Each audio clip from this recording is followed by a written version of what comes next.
Hədiyyəli suallarımızdan biridir. Deməli, bu suala cavab verməklə həm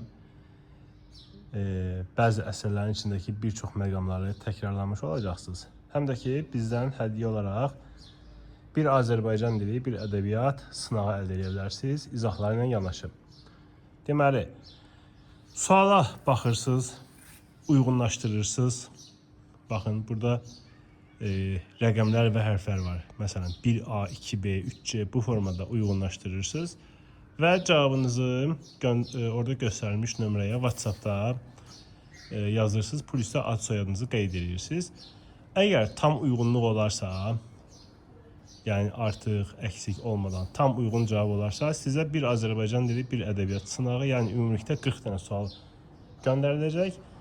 40 tane sual deyirəmsə, yəni 40 sualı siz 140 sual kimi düşünün. Çünki bizim suallarda bilirsiniz ki, yəni belə suallar olmur da, filan əsərdə filan kəsi öldürən obrazın adı nədir? Filan kəs. Sual belə olmur. Yəni bir-birinə fən daxili inteqrasiya, əsərlərin içərisində bir-birinə müqayisə, səbəb nəticə, məntiq, diqqət, detal və s. hər şeyə toxunulur. Ona görə də əgər bu sualı düzgün cavablandıra bilsəniz və plus o 40 dənə sualdan yaxşı keçsəniz, o deməkdir ki, imtahan qabağı vəziyyət yaxşıdır. Yaxşı olmayanlar, orta olanlar da yenə də imtahana qədər hazırlaşıb öz nəticəsini yaxşılaşdıra bilər. Suala baxın diqqətlə. Baxdınızsa,